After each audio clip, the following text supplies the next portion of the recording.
Don't you wish money really grew on trees? You would never have to work again.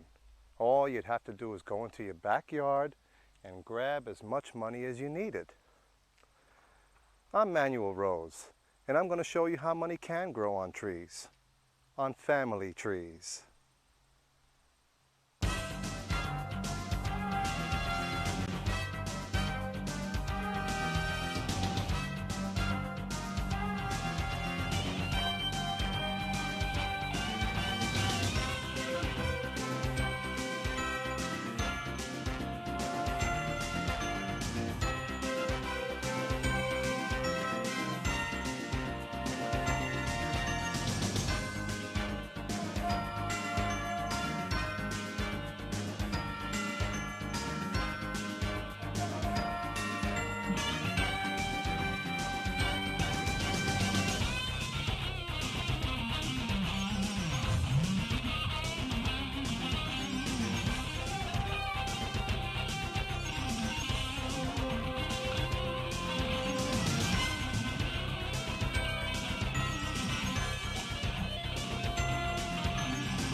Yes, Mr. Jones. I'll have your video for you by next Friday. DVD? No problem. Okay, you take care now and have a great day. Goodbye. There's big money to be made in family tree history, and if you're willing to do some work, I'll show you how to make literally thousands of dollars a month doing something unique and innovative.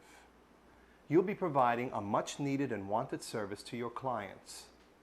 Everyone wants to retrace their family history and relive memories of days gone by.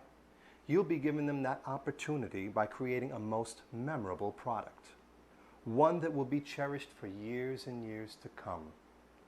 The Family Tree Documentary. A custom-made video featuring their family memories. For less than $2,000, actually much less if you already possess some of the equipment needed, you can get started in this exciting and profitable career. Now let's make a list of all the equipment that you'll need. We'll start with the most important first. A good quality camcorder, preferably digital with manual override. If you can afford a 3CCD one, you'll get much better results. A VCR to upload and download footage into your computer. A photo scanner, preferably one with a 35mm slide adapter to scan photos and slides into your computer. You'll need some movie projectors for your clients' films, typically 8mm, Super 8mm sound, and 16mm machines.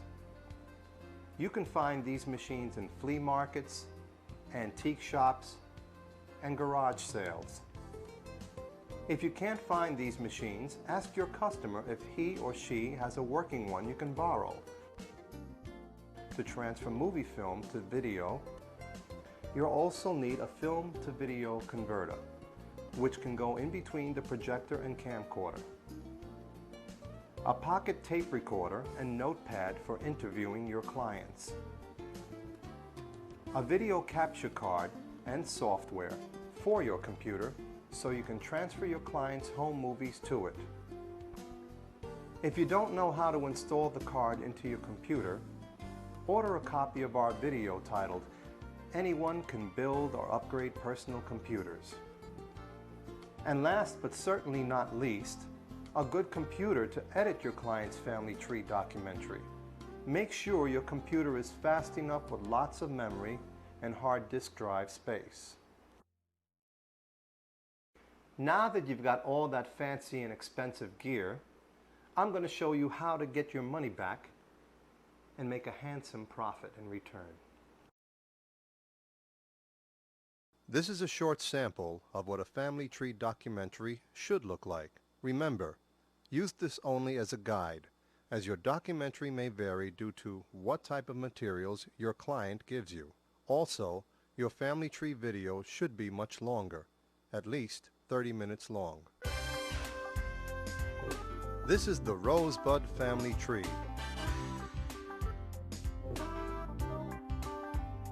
As told by Matthew Rosebud. It all started when his grandmother, Mary Ketchum, and grandfather, Manuel Ketchum, came to America from Bulgaria in 1920. A year later, and the Ketchums had a new arrival, a little boy they named Michael. The following year, they had 2 more children, another boy they named Thomas, and a girl they named Alice, who would later become Matthew's mother. Alice loved posing for pictures, especially when her dad was taking them. When Alice grew up, she fell in love with James Rosebud. The two later got married. Alice and James loved going out on the town in Brooklyn.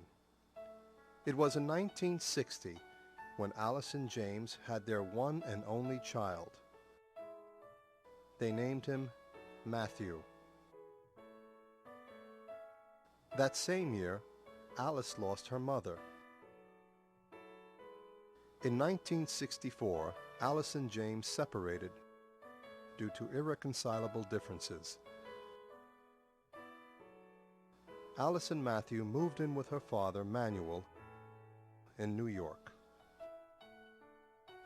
It was in 1965, at a birthday party for her son, Matthew, when Alice found out her 2 brothers were killed in a car accident.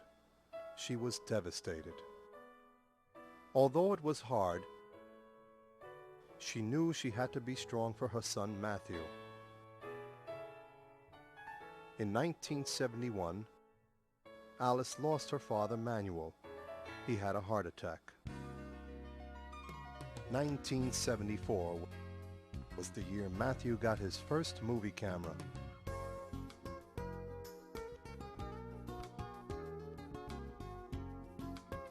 He had been saving his allowance for it.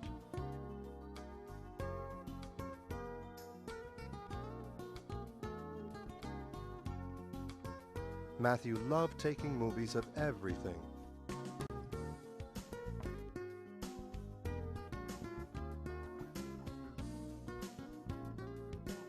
Especially his mom.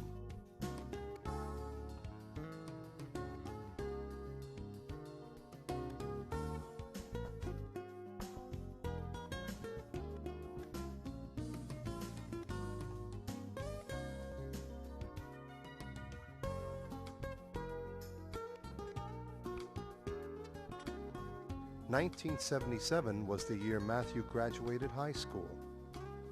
3 years later, in 1980, Matthew moved out on his own. He got himself an apartment in New Jersey. In 1986, Matthew met the woman he would soon marry. Her name was Marie. They both loved animals and got along very well. A year later, they were married. 1 year later, in 1988, Matthew and Marie purchased their own home in New York. They were as happy as can be, but they both knew something was missing, a child. Their prayers were answered on November 5th of 1991, when Matthew and Marie had their first child, a little girl they named Missy. Now their family and home was complete. Matthew and Marie took their baby everywhere they went, including camping.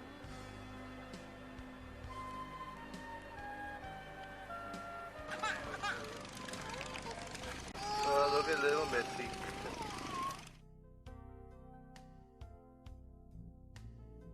Two months later, on January 15, 1992, Matthew lost his mother Alice to cancer. She was 69 years old, and this was her last picture taken with baby Missy.